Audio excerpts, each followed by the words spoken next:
Le Nouvel Esprit Public, Philippe Meyer, bonjour.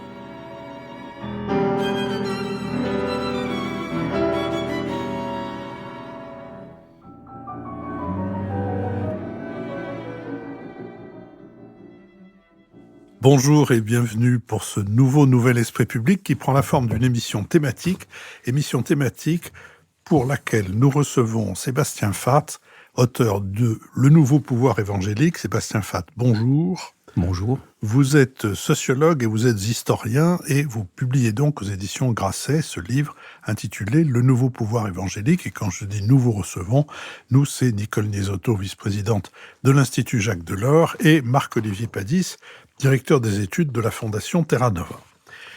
À l'occasion de Pâques 2026, Donald Trump a relancé la polémique religieuse et politique en attaquant publiquement le pape Léon XIV, premier pape américain, avant de diffuser sur Truth Social une image de synthèse le représentant en Christ guérisseur. L'épisode a provoqué un malaise jusqu'au-delà des milieux chrétiens, il a particulièrement choqué la droite religieuse et il rappelle combien la religion demeure un acteur central de la vie publique américaine.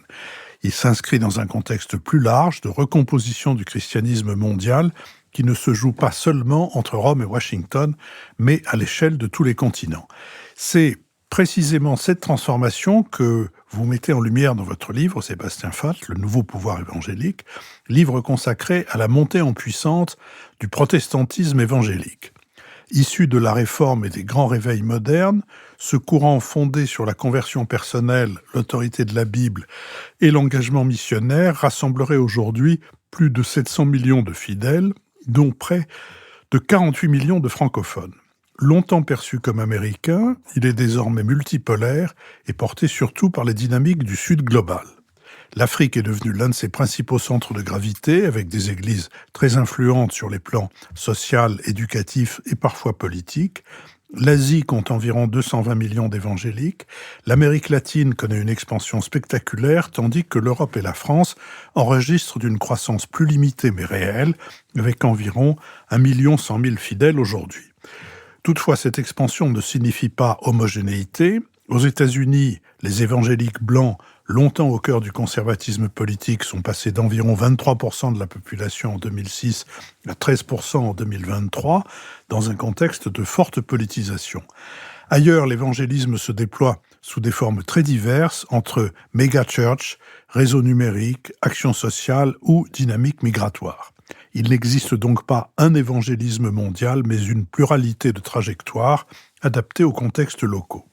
Nous allons donc essayer de comprendre cette diversité et les stratégies de diffusion des différentes églises évangéliques sur les 5 continents avec vous, Sébastien Fath, et à partir de votre livre « Le Nouveau Pouvoir Évangélique » publié chez Grasset. Et ma première question sera une question double. Quel est ce pouvoir dont vous parlez dans le titre de votre livre et dans quel pays ce pouvoir est-il le plus agissant ? Merci beaucoup. Quel est ce pouvoir évangélique aujourd'hui ? Alors, il est multiforme. On ne peut pas répondre par une simple phrase. Il est multiforme, il est à l'image de la diversité de cette nébuleuse évangélique, qui est néanmoins marquée par un certain nombre de caractéristiques communes qui vont nous permettre d'avancer un petit peu dans la réponse à cette première question. Une des caractéristiques communes de ce christianisme, c'est que c'est un christianisme de l'individuation des options religieuses, donc marqué par la conversion, d'où le modèle de l'entrepreneur chrétien, l'entrepreneur de soi.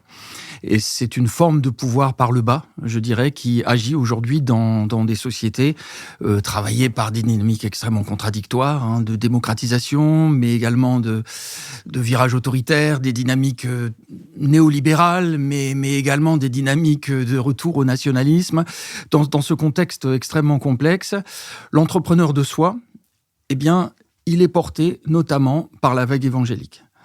Le marketing de soi, l'entrepreneur de soi, c'est une des caractéristiques de ce christianisme de conversion.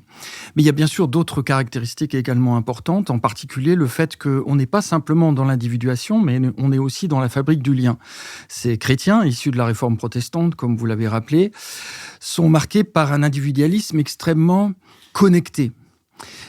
inscrits dans des associations volontaires, comme dirait Tocqueville. On est dans le modèle de la religion volontaire, de l'association militante. Si on renvoie à Max Weber, c'est plus le modèle du virtuose religieux que du pratiquant traditionnel. Donc on est là dans des sociabilités très actives. Alors, minoritaires la plupart du temps, mais très actives. Et on sait bien qu'aujourd'hui, le changement social, il passe souvent par des minorités actives. C'est généralement pas la majorité qui va provoquer le changement. Ce sont des minorités actives, déterminées, portées par des valeurs, animées par une forme d'utopie qui peut être politique, qui peut être religieuse, qui peut être les deux à la fois. Et ces minorités actives, aujourd'hui, elles sont influentes effectivement à l'échelle de la planète, comme vous l'avez rappelé, et c'est une des formes de ce nouveau pouvoir évangélique. Ce sont des minorités actives qui agissent par le bas, dans les quartiers, y compris dans les zones reléguées, y compris dans des espaces sans Internet. Il ne faut pas exagérer le rôle d'Internet sur ces milieux-là. Bien sûr, ce sont des milieux connectés, ce sont des convertis et déconnectés la plupart du temps. Mais il y a aussi beaucoup d'églises évangéliques dans des espaces privés d'électricité, privés d'Internet. Il y a quelques mois, j'étais au Bénin. Je suis allé à Ganvié, qui est une ville lacustre de quelques milliers d'habitants, sur pilotis, dans une grande lagune qui s'étend au nord de Cotonou, qui va jusqu'au Nigeria. C'est 1h30 de pirogue pour arriver dans cette ville lacustre. Il n'y a pas d'électricité. Et arrivant dans cette ville, je vois quoi ? Des églises évangéliques. Alors pas que ça, il y avait une mosquée également, mais je vois plusieurs églises évangéliques fondées par des pasteurs africains. Et là, on n'est pas du tout dans le cliché, si je puis dire, des banlieues connectées, des grandes villes. Là, il s'agissait vraiment d'un écart, si je puis dire. Et pour transposer au contexte français, dans la diagonale du vide, dans cette France périphérique, analysée par le géographe Christophe Guilluy, on trouve aussi beaucoup d'églises évangéliques. Parce qu'encore une fois, elles sont dans la fabrique du lien. Et dans un contexte où parfois, le politique n'est plus vraiment là pour fabriquer ce lien, n'est plus vraiment là pour assurer un certain nombre de services publics, ces églises évangéliques fonctionnent bien souvent comme des églises providence, qui se substituent à un État-providence qui recule. Et c'est une des formes également de ce nouveau pouvoir évangélique. Alors après, il y a d'autres dimensions, mais je pense que je vais m'arrêter là. J'ai tendance à faire des réponses longues. Je sais bien que nous avons du temps, mais je vais vous laisser poursuivre. Profitez en effet de ce que nous avons du temps. Nicole Niesotto. Oui. D'abord, moi, je voudrais dire que j'ai été très impressionnée par la somme de recherches à la fois académiques, d'enquêtes sur le terrain, de recherches juridiques également, qui a fait, qui est à l'origine de cet ouvrage. C'est ce qu'on appelle une somme. Et vraiment, je l'ai lu avec beaucoup d'avidité, parce que moi, j'ai découvert un monde que j'ignore complètement. Le monde des églises évangéliques n'est pas du tout, ne fréquente pas du tout mon monde laïque. Et donc, voilà, ça, je tenais à le dire. Et ce que j'ai beaucoup aimé dans votre ouvrage également, c'est que vous détruisez un certain nombre d'idées reçues sur ces églises évangéliques, et vous le faites exprès, si je puis dire. Vous avez à cœur de rétablir un certain nombre de vérités. Et donc moi, la première idée reçue que j'avais, et que j'imagine beaucoup de nos auditeurs ont aussi, c'est l'association entre ce protestantisme évangélique et l'Amérique du Nord, et plus exactement l'association avec le phénomène Trump, le phénomène des MAGA. C'est vrai qu'ils ont joué un rôle très important pour sa première élection en 2016, et donc cette idée que j'avais que les évangéliques sont au cœur du soutien de Donald Trump. Et vous démontrez, et ça, j'avoue que j'ai trouvé ça tout à fait passionnant, que ça n'est plus le cas, que ça a été vrai, mais que ça n'est plus le cas, et voilà, j'aimerais bien que vous détailliez un peu. Et même que le phénomène diminue, en fait, aux États-Unis. Oui, qu'il est en régression. Sébastien Fath.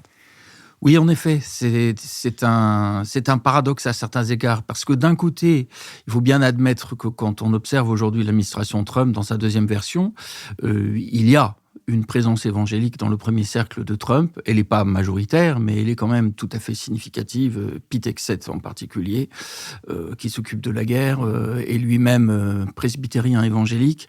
Donc il y a une présence évangélique dans les cercles du pouvoir, mais en effet, cet accès au pouvoir s'est payé au prix fort. Sur 25 ans, la part de l'évangélisme blanc aux États-Unis a beaucoup baissé. Donc il s'agit vraiment de réviser nos logiciels d'approche. Et pour moi d'ailleurs, en tant qu'historien, ça a été vraiment une surprise. Je ne m'attendais pas au cours de mon propre travail, en quelques décennies de travail, de voir à quel point la part de l'évangélisme blanc aux États-Unis, qu'on pensait relativement stable, pérenne, eh bien a baissé de moitié. Effectivement, on est autour de 13% aujourd'hui de la population pour l'évangélisme blanc, alors qu'on était à un quart à peu près à la fin du XXe siècle. Donc cet accès au pouvoir qui a été gagné par un certain nombre de militants de la droite chrétienne évangélique aux États-Unis a été payé au prix fort. C'est une victoire à la Pyrrhus. Certes, ils ont l'oreille du pouvoir, mais les jeunes ne suivent pas. Beaucoup de jeunes évangéliques, des moins de 25, des moins de 30 ans, ont quitté aujourd'hui les églises, ne sont pas d'accord en fait avec cette union qu'ils considèrent un peu comme incestueuse entre la foi évangélique et une forme de nationalisme chrétien. Alors pourquoi ? Pourquoi ? Tout simplement parce qu'historiquement, les églises évangéliques, et on l'a déjà évoqué un peu tout à l'heure, ce sont des associations de convertis, donc ça n'a rien à voir avec le modèle d'église d'État. Contrairement à d'autres églises, y compris d'ailleurs d'autres églises protestantes, réformées, presbytériennes, luthériennes, qui ont une longue histoire de liens avec l'État, et d'ailleurs du reste encore aujourd'hui, certaines nations européennes ont une église d'État protestante. Mais les églises évangéliques, quant à elles, n'ont jamais fonctionné sur ce modèle-là. Et d'ailleurs, c'est un des points qui est décrit dans l'ouvrage. Au XVIe et au XVIIe siècle, les associations de convertis se sont retrouvées persécutées par des églises d'État protestantes ou catholiques d'ailleurs. Donc ce modèle de l'église d'État leur est fondamentalement étranger. Donc aujourd'hui, voir depuis quelques années se développer ce nationalisme chrétien avec une frontière de moins en moins nette entre la religion, le politique, l'État et l'Église, eh bien, ça a quand même causé un trouble certain dans les milieux évangéliques, en particulier les milieux évangéliques blancs. Alors, ils restent nombreux, ils restent influents, et ils sont effectivement dans le premier cercle de Trump, avec d'autres. Il y a aussi beaucoup de catholiques qui pèsent, bien sûr, dans le cercle de Trump. Mais encore une fois, au niveau démographique, eh bien, on observe ce déclin. Et il est à noter que ce déclin, on ne l'observe pas de la même manière au niveau des églises évangéliques africaines-américaines ou latino, ou asiatiques ou autres. Je suis désolé, mais c'est comme ça qu'on compte en fait les évangéliques aux États-Unis. Il y a les blancs, les africains-américains, les latinos, Vous voulez etc. dire qu'ils se mélangent pas ? Non, ils se mélangent très très peu.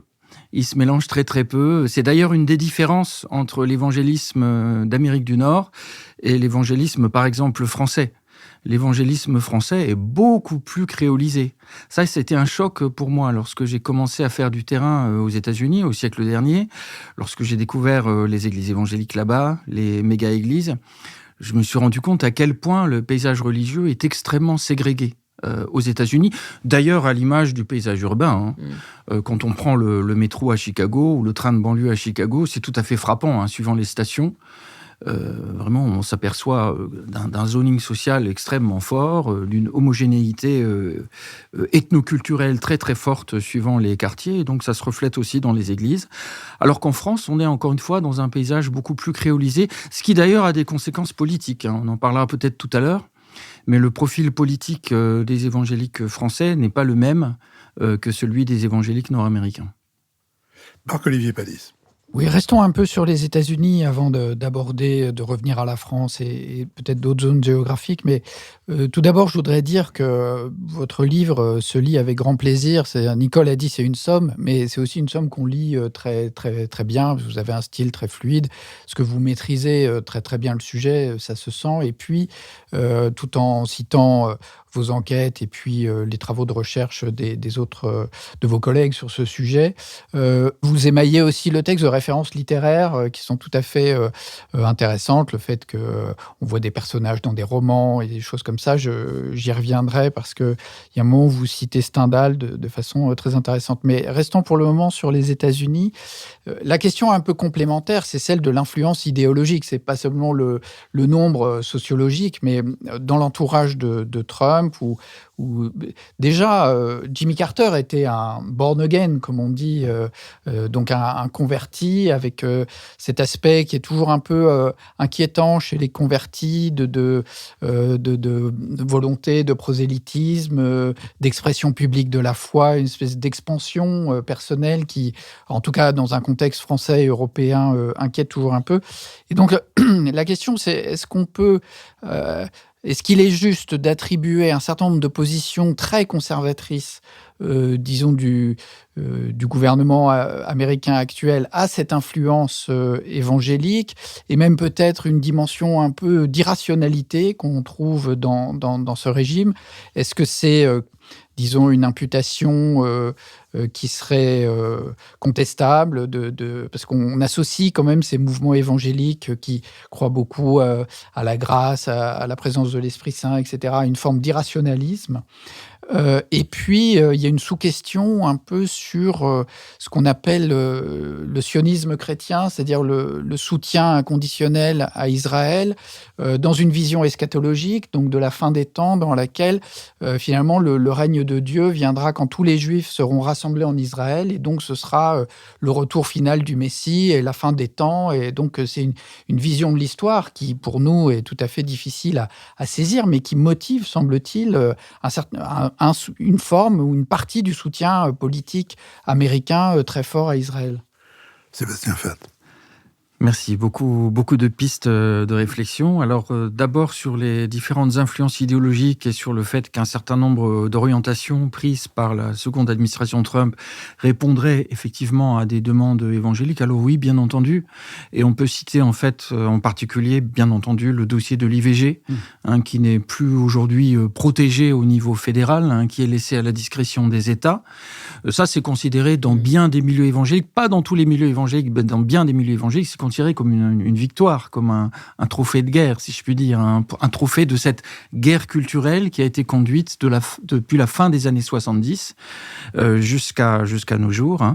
D'abord avec la Christian Coalition, la nouvelle droite chrétienne d'une façon générale, la majorité morale de Jerry Falwell, puis Pat Robertson, et d'autres ensuite jusqu'à la droite chrétienne actuelle. Et effectivement, ça c'est un terrain sur lequel les évangéliques estiment avoir remporté une victoire. Alors après, il y a d'autres éléments aussi, mais qui sont quand même moins nets, sachant qu'encore une fois, les évangéliques sont pluriels. Même aux États-Unis, c'est un vrai patchwork idéologique. Et je vais essayer un petit peu de démêler tout ça pour expliquer quelles sont les différentes tendances, parce qu'on est facilement tenté par une forme de réductionnisme. En réalité, le paysage est quand même assez divers. Alors, vous évoquiez la part d'irrationnel. Alors, je pense que ça peut renvoyer en partie à ce qu'on appelle la mouvance charismatique pentecôtiste, et en particulier néo-pentecôtiste, qui est une recomposition en fait du paysage pentecôtiste qui s'affirme à partir des années 70, schématiquement, et qui se caractérise par un certain nombre de points spécifiques. Alors, je suis désolé, c'est un peu compliqué pour nos auditrices et nos auditeurs, mais je vais d'abord peut-être expliquer très très rapidement ce que c'est que le pentecôtisme, parce que tout le monde n'est peut-être pas au fait de ces subtilités théologiques qui marquent le mouvement évangélique. Alors globalement, le pentecôtisme, c'est un christianisme qui s'est déployé au sein de la nébuleuse évangélique, qui met l'accent sur l'efficacité de l'agir divin, sur les miracles du Saint-Esprit, troisième personne de la Trinité pour les chrétiens. Miracles au travers de la guérison, de la prophétie, de ce qu'on appelle la glossolalie, le parler en langue. Donc ça donne des vidéos bizarres sur YouTube, sur lesquelles on tombe parfois, on se dit mais qu'est-ce qui se passe ? En fait, c'est une prière en langue, donc c'est un langage qu'on ne comprend pas, mais qui est supposé, qui est pensé comme une forme de communication directe avec la surnature, avec le divin. Donc cet accent sur l'efficacité de l'agir divin, il implique une forme de lâcher-prise. Et alors, vous évoquiez l'irrationalité. En tant que sociologue, historien, je dirais plutôt c'est un autre régime de rationalité. En fait, on n'est pas dans la rationalité instrumentale, celle de Descartes. On est dans une autre forme de logique qui intègre en fait le surnaturel et qui implique également une forme de lâcher-prise. Et ce courant néo-pentecôtiste, donc qui est issu du pentecôtisme, mais il met l'accent par rapport au pentecôtisme classique sur un certain nombre de points spécifiques, et en particulier le combat spirituel. Et je vais peut-être simplement retenir ce point-là, pour pas être trop détaillé, mais la notion de combat spirituel est très importante pour les néo-pentecôtismes. C'est l'idée qu'il y a d'un côté les forces du diable, du démon, qui peuvent occuper des territoires. Donc il y a une forme de territorialisation de ce combat, et ça, évidemment, ça peut avoir des conséquences politiques. Et il y a l'idée, bien entendu, que par ailleurs, le Dieu des chrétiens, le Dieu trinitaire et ses anges, eh bien, combattent par le biais, en particulier, de la prière des chrétiens, pour investir les territoires occupés par le démon, occupés par les puissances du mal. Et cette notion de combat spirituel, elle est très fortement réactivée par les néo-pentecôtismes. Et j'en arrive au cercle de Trump. Pourquoi ? Parce que Paula White, qui occupe la responsabilité de chef du bureau de la foi à la Maison-Blanche, qui a été nommé par le président Trump, Paula White se rattache à ce courant néo-pentecôtiste. Elle s'inscrit pleinement dans cette perspective du combat spirituel, dans ses prières, dans ses discours, dans ses prises de position publiques. Elle affirme très explicitement cette conflictualité qu'elle lie de manière spirituelle, mais qu'elle plaque ensuite sur la politique étrangère de Donald Trump.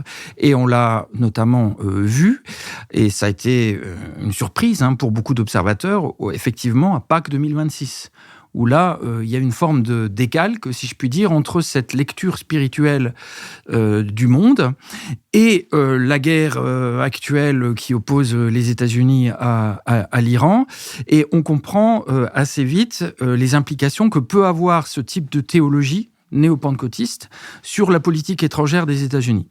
Alors, cela dit, pour nuancer un petit peu l'influence de cette Paula White sur Donald Trump, il faut quand même rappeler une chose. Donald Trump n'est pas évangélique. C'est pas du tout un chrétien fervent, mais vraiment pas du tout. Pour vous donner un exemple, lors de sa première campagne, donc avant la première administration Trump, il avait été invité dans une église baptiste au Texas. Vient le moment de la communion. Donc il y a un plateau qui circule et Donald Trump n'a pas compris de quoi il s'agissait. Donc, il a déposé une liasse de dollars, en fait, sur le plateau, pour vous dire à quel point c'est pas, si je puis dire, une grenouille de bénitier, c'est pas du tout quelqu'un qui a l'habitude des églises.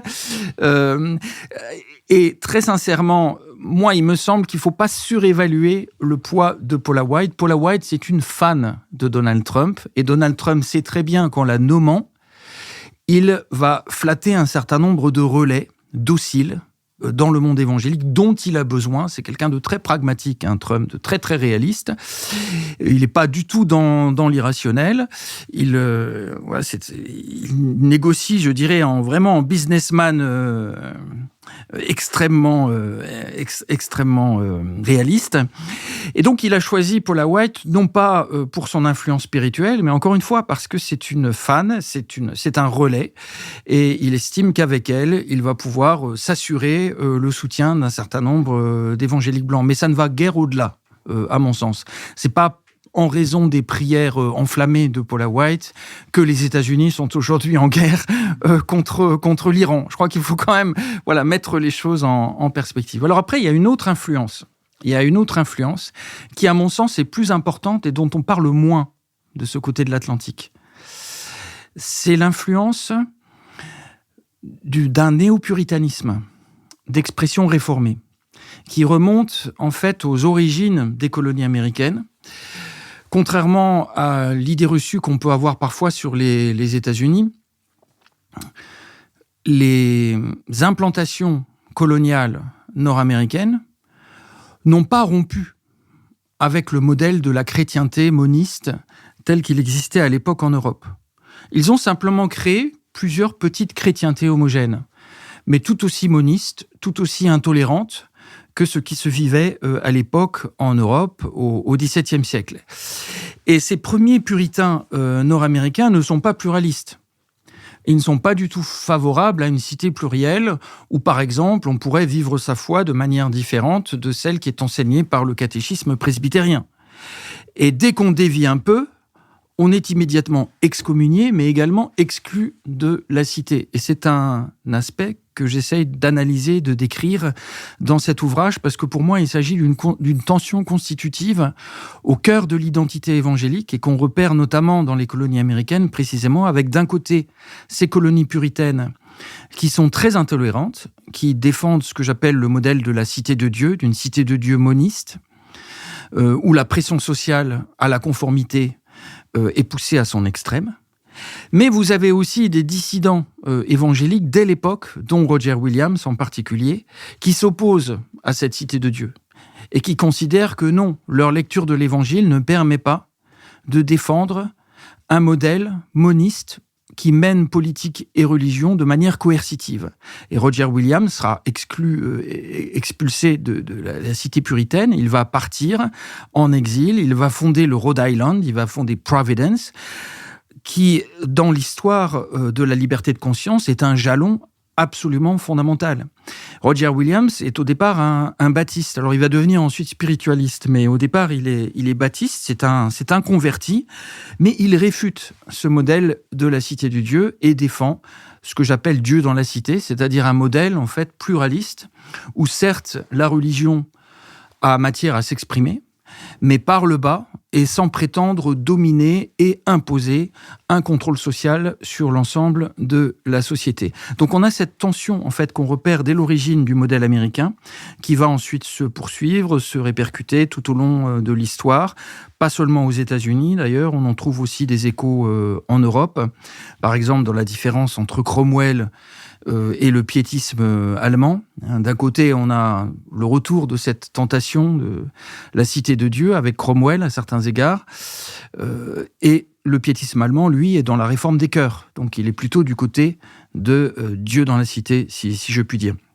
Et alors pour en arriver à aujourd'hui, il y a une résurgence depuis une trentaine d'années d'un modèle néo-puritain qui défend bec et ongle la légitimité d'une forme de cité de Dieu puritaine, où c'est la loi de Dieu qui gouverne. En 2022, un ouvrage est sorti aux États-Unis, qui a eu un certain succès, qui s'intitule « The Case for Christian Nationalism », le dossier du nationalisme chrétien. Et cet ouvrage très, très documenté de Stephen Wolfe n'a absolument rien à voir avec le charismatisme troisième vague dont on nous rabat les oreilles, si je puis dire. Rien à voir avec Paula White. Là, vous avez une pensée théologique extrêmement structurée qui s'articule au néo-calvinisme, à des théologiens comme Abraham Kuyper, par exemple, et d'autres, Louis de Verde et d'autres, qui défend l'idée d'une cité puritaine comme issue aux difficultés rencontrées par la société pluraliste américaine d'aujourd'hui. Pour les tenants de ce nouveau nationalisme chrétien puritain, la cité puritaine est la solution aux difficultés sociales de l'Amérique. Et alors, derrière ce nationalisme chrétien néo-puritain, vous avez quelqu'un, par exemple, comme Pete Hegseth. Voilà, qui est en charge aujourd'hui de la guerre et qui est presbytérien évangélique, qui s'inscrit dans cette tradition que je décrirais comme illibérale, néo-puritaine. Et cette tradition, à mon sens, est beaucoup plus prégnante aujourd'hui, beaucoup plus influente en réalité que ce charismatisme troisième vague dont on parle pourtant beaucoup plus. Marc-Olivier Padis. Et sur le sionisme chrétien ? Oui, alors sur le sionisme chrétien, là on pourrait aussi en parler très longtemps. C'est une tradition aux États-Unis depuis longtemps. D'ailleurs, un certain nombre de catholiques aux États-Unis sont également sionistes chrétiens. Alors pourquoi ? Ça remonte d'abord, là encore, aux origines du modèle américain, la cité sur la colline, l'idée que finalement, ces nouvelles colonies dans le Nouveau Monde, c'est un nouvel Israël, c'est un nouveau peuple élu. Donc il y a une forme de parallèle dans l'histoire longue, l'histoire culturelle longue des États-Unis, de parallèle effectué avec Israël et une forme de solidarité qui remonte à loin avec Israël. Alors ça, c'est un élément. Un autre élément plus théologique, plus technique, c'est l'essor de ce qu'on appelle le dispensationalisme.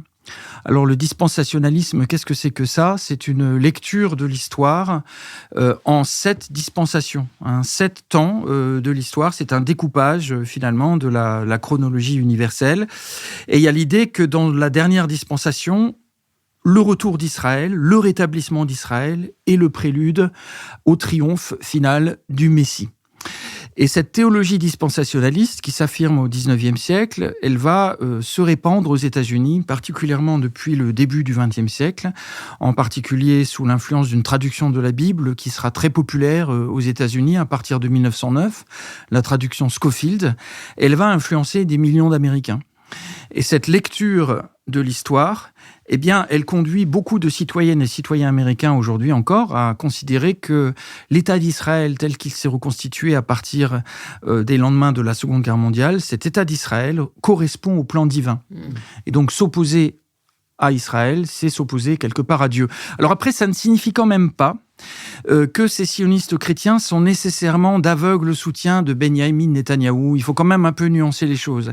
Et on a beaucoup de données d'enquête ces 2 dernières années qui montrent que parmi les sionistes chrétiens aux États-Unis, et en particulier parmi les évangéliques, il y a quand même un décrochage assez important qui s'est effectué avec la politique actuelle de Netanyahou. Donc certes, il y a soutien à Israël, soutien au peuple israélien, mais ça ne signifie pas nécessairement soutien aveugle à la politique actuelle conduite par Benyamin Netanyahou.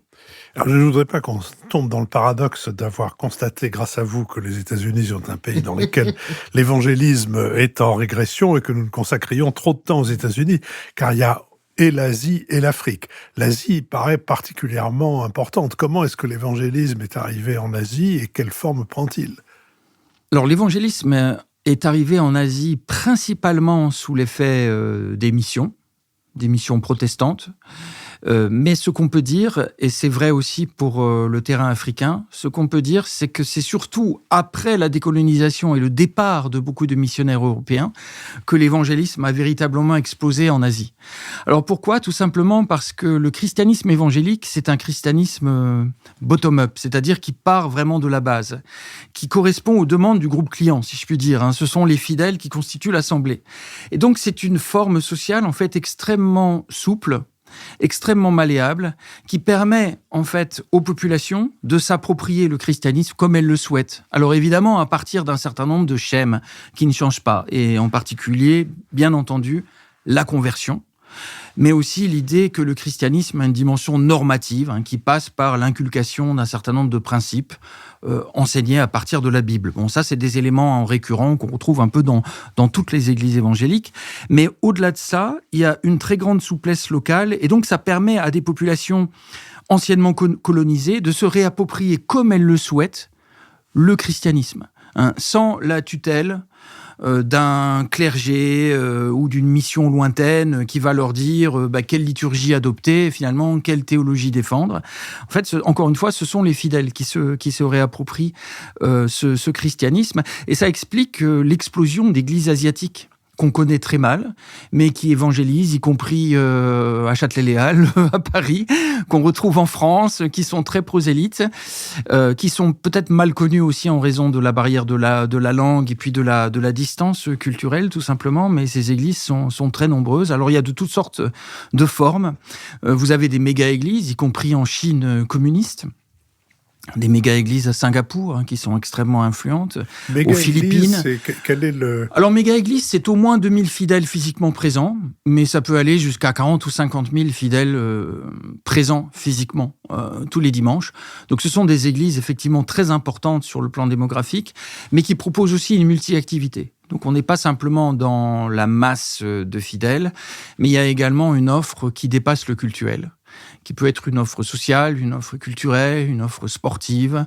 J'ai déjà visité des méga-églises où si vous avez un énorme garage à voitures, où les fidèles peuvent réparer leur voiture quasiment gratuitement. Enfin, il y a toutes sortes d'offres dans une méga-église. C'est un peu... En tout cas, aux États-Unis, c'est aux États-Unis que le modèle a commencé à vraiment exploser, si je puis dire, le modèle de la méga-church. C'est un peu une refabrication contemporaine du village traditionnel qui a disparu. C'est un peu ça. Je pense notamment aux analyses que vous connaissez de Robert Putnam, hein, sur The Collapse of Community in America, le Bullying Alone, hein, sur le fait que dans les années 70, 80, 90, eh bien, le drugstore a disparu, le bullying a disparu, toutes les structures de sociabilité, un petit peu de proximité dans les petites villes et les villages aux États-Unis ont disparu. Et ce qui reste, c'est quoi ? C'est l'échangeur autoroutier, finalement, où on est obligé de prendre sa voiture et partir dans un mall, hein, ces grands centres où vous avez tout ce que vous voulez. Et donc, il y a eu quelque part le sentiment d'une perte de la sociabilité traditionnelle, décrite encore par quelqu'un comme Norman Rockwell, par exemple, dans ses dessins, dans ses illustrations. Perte de communauté, perte de liens. Et la méga-church, c'est une tentative contemporaine de reconstituer un petit peu cette communauté perdue et d'attirer en fait des consommateurs qui sont aujourd'hui très tentés le dimanche matin d'aller au supermarché plutôt qu'à l'église. Hein. Aujourd'hui, dans nos sociétés néolibérales contemporaines, avec une forte pression, hein, sur les individus. Tout à l'heure, je passais devant la librairie Erol. Là, j'ai vu un roman. Alors, je vais essayer de me rappeler du nom. Jessica Manzancieux, quelque chose comme ça. Mazancieux. Jessica Mazancieux. Oui, le titre m'avait frappé de son roman. C'est « Dieu a un plan pour moi ». Mais j'ai rendez-vous à 14h. Et ça, c'est le cas de beaucoup de nos contemporains aujourd'hui. On a beau se gagner du temps par des technologies qui nous aident, on est en même temps très pris. Et donc, pour aller à l'église le dimanche matin, il faut être motivé. Et dans une méga church, vous avez l'expérience client. Total. C'est-à-dire que vous avez à la fois des sièges confortables, une musique absolument formidable, une prédication qui en principe va vous booster parce qu'il y a souvent un accent sur le développement personnel dans ces églises-là. On est là pour que les clients reviennent, si je puis dire, les fidèles reviennent. Donc il y a cette dimension-là. Mais on est aussi dans un espace extrêmement confortable, extrêmement convivial, avec un café, avec un restaurant, avec une salle de sport, avec une salle de cinéma. Donc il y a une expérience client qui est très complète et qui fait qu'en fait, pour des consommateurs, y compris stressés comme aujourd'hui dans les grandes mégapoles, eh bien ça vaut la peine d'aller dans une méga church. Et ces méga églises, on en trouve en Chine. Donc encore une fois, on en trouve notamment beaucoup dans la région de Wenzhou, qui est un petit peu la Bible Belt de la Chine communiste. Et les Wenzhou présents en France, d'ailleurs, sont très évangéliques et très prosélytes. Il y a beaucoup d'églises Wenzhou en Île-de-France. Alors qui vivent un petit peu dans leur propre réseau. Elles sont relativement peu connectées au reste du protestantisme évangélique et du christianisme en France. Mais elles sont là, elles sont présentes, elles sont très actives. Donc oui, il y a un évangélisme asiatique aujourd'hui qui est important. Nicole Nisotto.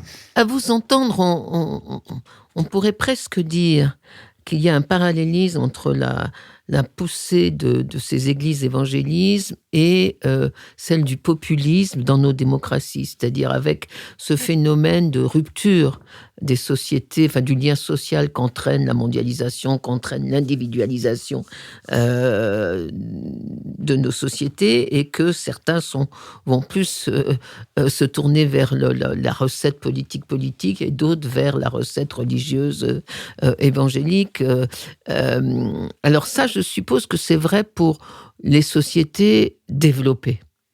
Mais par exemple, pour l'Afrique, pour en venir à ce continent où les chiffres sont quand même très impressionnants, vous dites qu'il y a 210 millions donc, en Afrique, dont 60 millions rien que pour le Nigeria.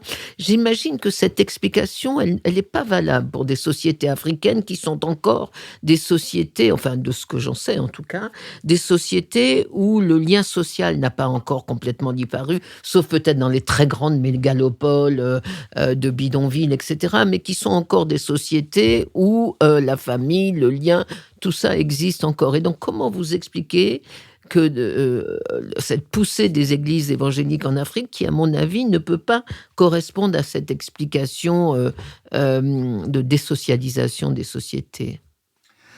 Merci beaucoup. Alors, c'est une variable effectivement importante, la variable du populisme. C'est une variable explicative qu'on doit prendre en compte quand on étudie ces milieux-là. Pourquoi ? Parce qu'on est dans des milieux effectivement populaires, souvent en tension avec les récits dominants, et qui sont effectivement très vulnérables au populisme, qui sont très vulnérables au complotisme, qui vont volontiers favoriser des récits alternatifs par rapport à ce qui est proposé par notamment les grands médias. Donc oui, cette dimension populiste, elle est importante, et je dirais qu'elle est importante aussi en Afrique.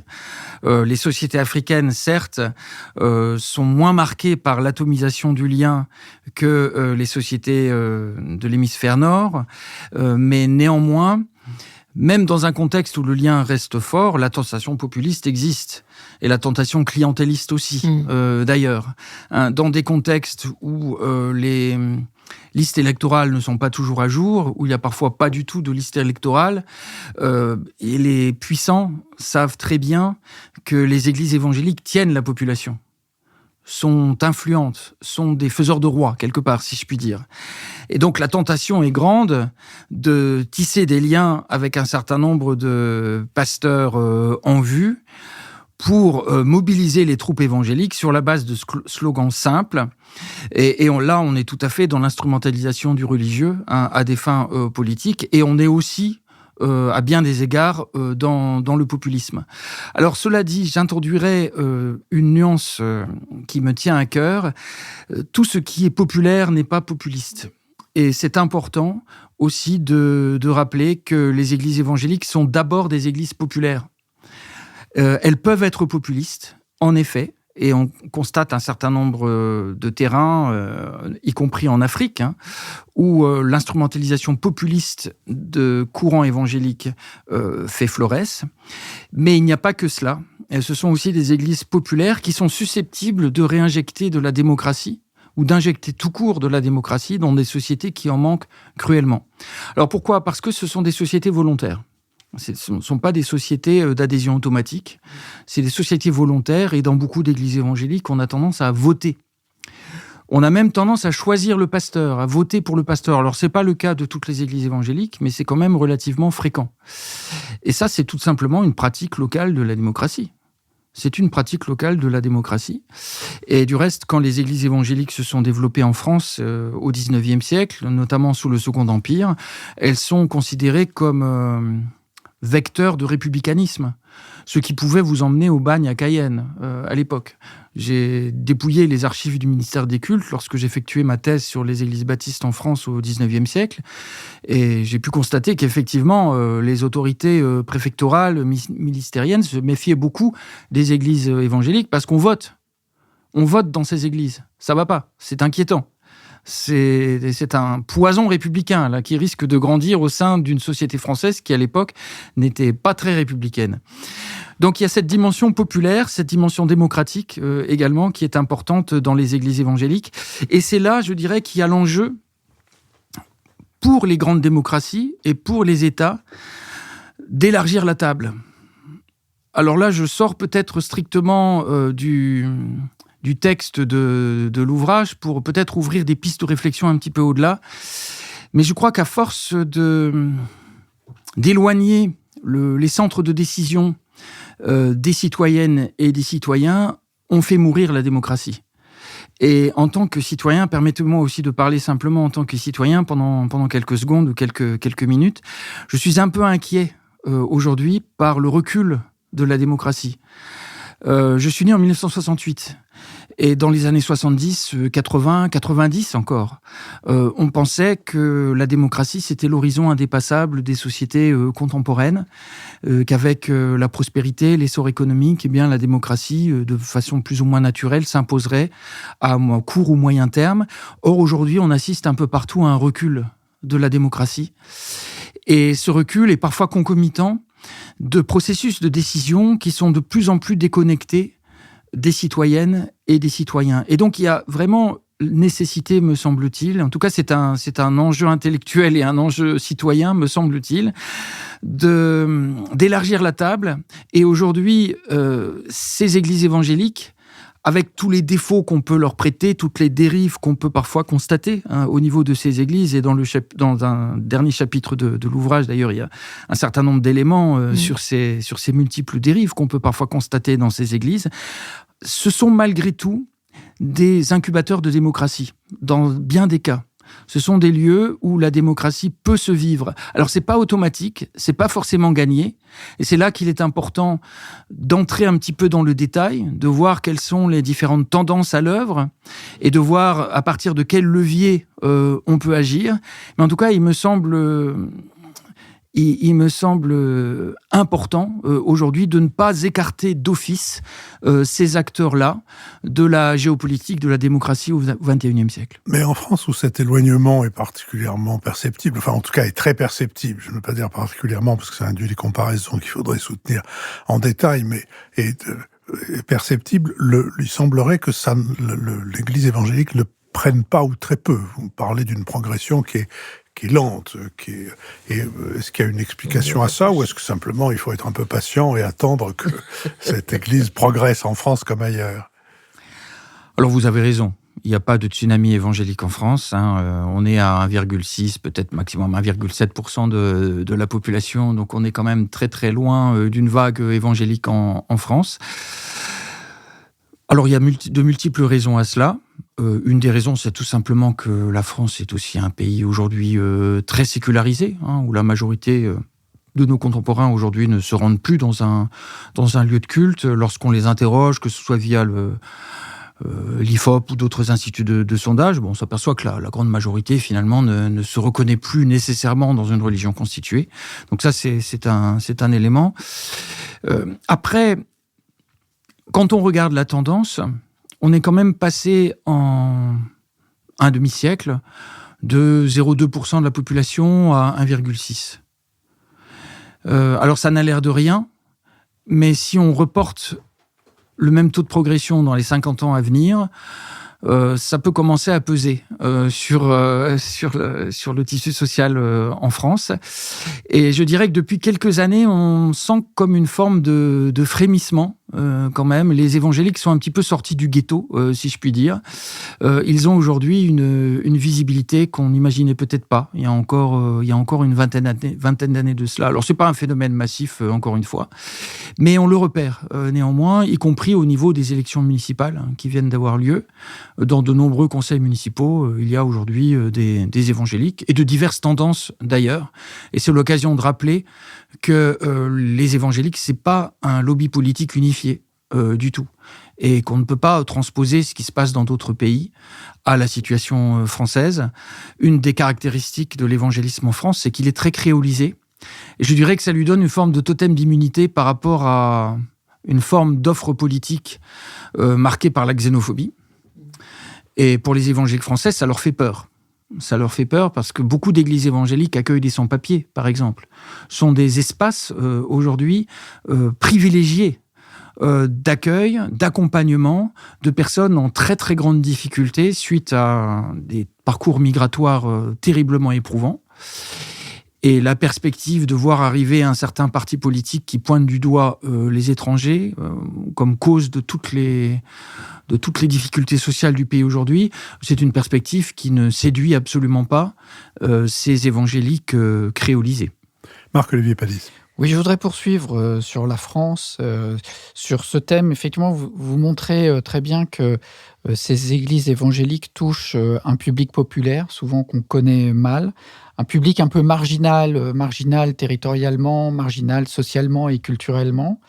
Et en même temps, vous rappelez aussi que finalement, vous avez dit que vous avez fait votre thèse sur les églises baptistes au 19e, donc c'est une histoire longue, et je voulais citer tout à l'heure un extrait des mémoires d'un touriste de Stendhal, où il découvre ce qu'on appelait à l'époque des momiers, qui sont des évangélistes, et il s'étonne de leur présence, et il les analyse très bien. C'est tout à fait étonnant de voir Stendhal qui a un œil de sociologue comme ça, où il dit que cette nouvelle religion séduit par son apparence d'égalité entre les fidèles, ce qui fut un grand attrait du christianisme naissant. Et donc, vous...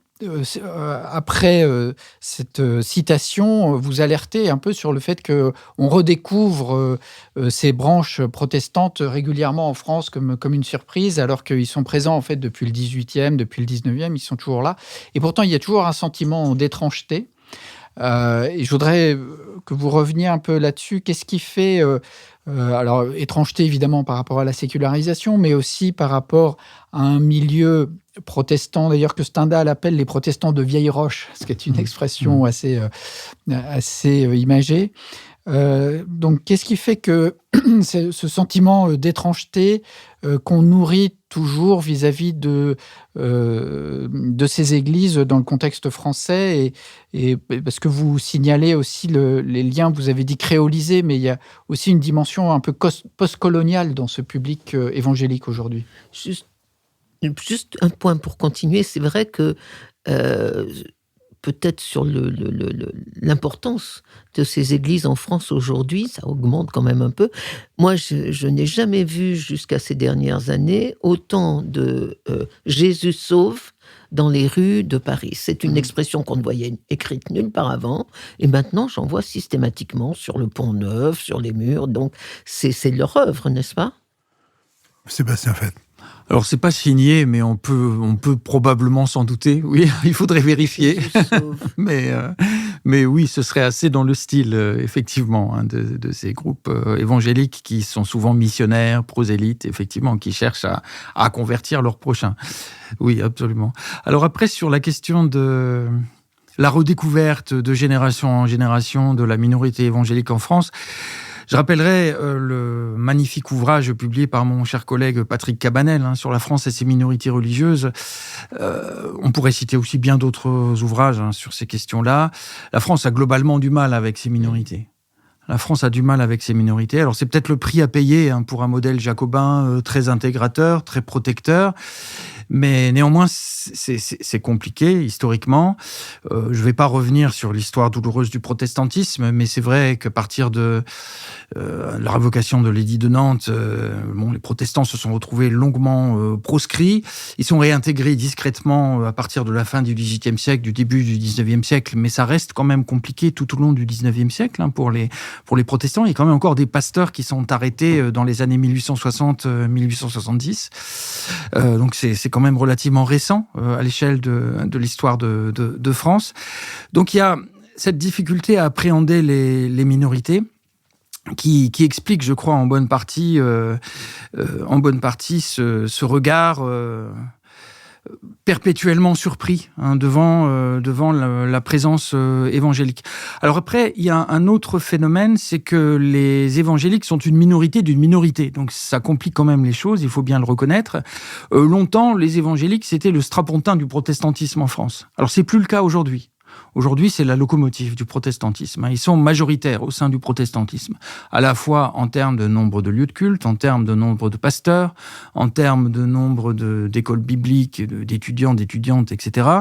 Et en termes de fidèles, bien entendu, ils sont majoritaires, mais très longtemps, c'était une minorité au sein du protestantisme. Et il y avait une forme de visibilité un petit peu classique de ce qu'on appelle la HSP protestante, la haute société protestante, issue principalement de la matrice réformée, donc issu de Calvin, réformateur français. Mais les évangéliques, on les voyait pas trop. Et donc il y a aujourd'hui un logiciel un petit peu à mettre à jour dans la manière dont nous regardons les protestants, la minorité protestante. Il s'agit de comprendre aujourd'hui, de réaliser bien que cette minorité protestante, elle a profondément changé. C'est une famille recomposée. Alors recomposée à la fois sur des schèmes postcoloniaux, en effet, mais recomposé aussi sur le plan théologique, sur le plan des modèles d'église, avec effectivement une majorité évangélique aujourd'hui. Alors, malheureusement, il ne reste pas beaucoup de temps, mais je voudrais quand même revenir sur cette question du protestantisme en France. D'abord, peut-être, qu'est-ce qu'on dit aujourd'hui ? 3% de protestants ? Oui, c'est ça, ça dépend comment on compte. Mais 3% de protestants, 3%. Lesquels ont, au cours des siècles, en dépit des mauvais traitements, ou pire, que vous avez rappelé, ont été présents de manière très forte dans les structures de l'État, ministre, Premier ministre, et même président de la République. Pendant ce temps-là, en Grande-Bretagne, à peu près un quart de la population est catholique, 0 Premier ministre, 0 ministre, et on ne pouvait même pas être fonctionnaire puisqu'il fallait prêter serment à la reine, qualité de chef de l'Église d'Angleterre. Donc, cette différence rappelée.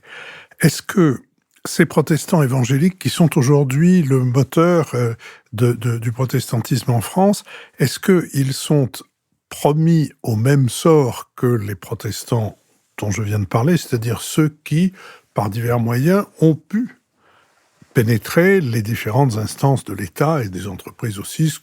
Pas seulement la HSP. La HSP, c'est une petite minorité d'une société protestante, une communauté protestante très active, et qui a gagné, qui a mérité ses galons, qui a mérité ses titres. Je ne parle pas de népotisme. Donc, comment est-ce que vous voyez à l'intérieur du protestantisme cette évolution de la place des évangéliques ? Alors l'historien ne prévoit que le passé, comme disait, il a raison, et encore. L'historien Pierre Chaunu. Donc c'est difficile de faire de la prospective, mais le sociologue prévoit l'avenir. Voilà. Cela dit, à la lumière de ce qu'on a observé en Afrique, où par exemple le Premier ministre de l'Éthiopie, qui est un des pays les plus peuplés d'Afrique aujourd'hui, Abiy Ahmed, est pentecôtiste. Le président du Congo RDC, le plus grand pays francophone au monde après la France, le président du Congo RDC est pentecôtiste. Le président du Ghana est pentecôtiste. Le président de la République centrafricaine est baptiste. Donc à la fois en Afrique francophone, en Afrique anglophone, aujourd'hui on voit que des évangéliques ont accédé à la magistrature suprême. Après avoir commencé, je dirais, sur des bases extrêmement modestes. L'évangélisme en Afrique, il y a 50 ou 60 ans, c'était très peu de choses. Donc si on applique, disons, le même type de scénario à l'Europe et à la France, pourquoi pas imaginer, effectivement, dans 10 ou 20 ans, des évangéliques au pouvoir en Europe. C'est pas du tout à exclure, à mon sens, mais c'est pas du tout certain non plus. L'histoire est pleine d'imprévus. Et pour revenir sur la surproportion des protestants au sein des élites républicaines, elle s'expliquait au départ, comme vous le savez, par le fait que avant le toast d'Alger, mais même après le toast d'Alger, l'Église catholique a mis quand même beaucoup de temps. En fait, il a fallu attendre les lendemains de la Première Guerre mondiale, en réalité, pour que l'Église catholique se rallie complètement à la République.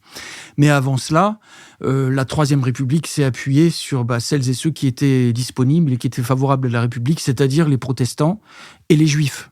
D'où cette surreprésentation qui a consolidé le modèle républicain à un moment donné où c'était absolument nécessaire et qui s'est petit à petit pérennisé ensuite, mais c'est quand même effrité tout au long du XXe siècle. Donc voilà, il y a ce contexte historique très spécifique qui explique qu'il y a eu une surreprésentation protestante qu'on ne trouve pas forcément ailleurs, mais c'est un contexte qui n'est pas reproductible. J'ai incomplètement posé ma question. J'aurais dû la poser en ajoutant comment les protestants de vieille roche, pour reprendre l'expression de Stendhal, voient-ils les évangéliques dans leur sein ? Alors les protestants en débattent beaucoup. Les protestants ont l'habitude de la controverse interne, de la dispute. C'est souvent mauvais signe pour un protestant quand tout le monde est d'accord. Donc ça débat beaucoup. Et il y a beaucoup de débats effectivement sur l'irruption évangélique. Il y a des protestants qui en sont ravis, d'autres qui sont très inquiets et qui considèrent à la limite que la Fédération protestante de France aujourd'hui n'a plus vraiment de raison d'être, puisque depuis quelques années c'est constitué ce qu'on appelle l'EPUDF, l'Église protestante unie de France, sur la base des deux principales traditions protestantes, luthérienne et réformée, et qu'à partir du moment où l'EPUDF est constitué, qu'en face, il y a ce qu'on appelle le Conseil national des évangéliques de France, qui est la structure fêtière principale des évangéliques aujourd'hui, eh bien, il n'y a plus tellement de raisons qu'il y ait une FPF. Donc, certains protestants vont dire, voilà, la Fédération protestante de France a fait son temps. Mais d'autres disent, mais non, au contraire, c'est magnifique, il y a un renouvellement interne, c'est l'opportunité de renouveler la Fédération protestante de France, de l'adapter au XXIe siècle. Donc, il y a des débats, personne n'est d'accord, mais c'est pas très grave. Alors après, ce que je voudrais dire quand même sur cette tension entre protestants réformés, luthériens classiques et évangéliques, c'est qu'il faut pas oublier une chose, c'est qu'il y a aussi beaucoup de passerelles. Il y a beaucoup de passerelles. Je donne un simple exemple. Georgina Dufoy.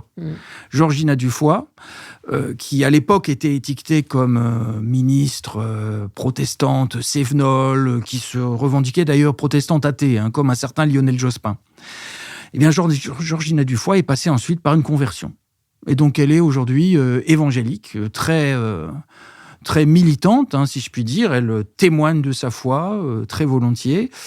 Et donc, elle est à la fois, si je puis dire, héritière du protestantisme de Vieille-Roche, pour citer Stendhal, et en même temps, c'est aussi une convertie.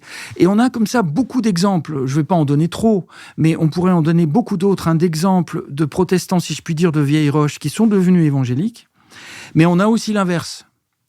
On a aussi des évangéliques qui, pour diverses raisons, ça peut être un divorce, ça peut être une crise personnelle, ça peut être une évolution de sa spiritualité, tout simplement, eh bien, qui vont quitter les milieux évangéliques, parce qu'il faut rappeler que les évangéliques, certes, on le vent en poupe, mais il y a aussi des problèmes, il y a aussi des difficultés internes, et vous avez des fidèles qui, au bout de quelques années, se lassent de l'église évangélique et vont rejoindre une église de type réformé ou luthérien. Donc, il y a beaucoup de circulation. On n'est pas en chien de faïence, si je puis dire, en train de se disputer, mais il y a aussi beaucoup d'échanges, beaucoup de passerelles, beaucoup de mixité, finalement. Sébastien Fetsch, je vous remercie. Je pense que nos auditeurs se sont rendus compte du niveau de précision et de documentation qu'on trouve dans votre livre, qui, comme l'a dit Marc-Olivier Padis, se lit avec énormément de plaisir et même de gourmandise. Merci donc d'avoir accepté notre invitation. Merci à Jade Bension, avec qui cette émission a été préparée, à Benoît Carré, qui va en assurer le compte-rendu analytique, le compendium, à Nicolas Tourneau et Olivier Magloire, qui veillent respectivement au site et aux plateformes, à Flavien Cagnard, qui a enregistré cette conversation pour le studio L'Arrière-Boutique, et à Julien Neuville et à Nouvelles Écoutes, qui produisent cette émission. Rendez-vous la semaine prochaine pour un nouvel Esprit Public.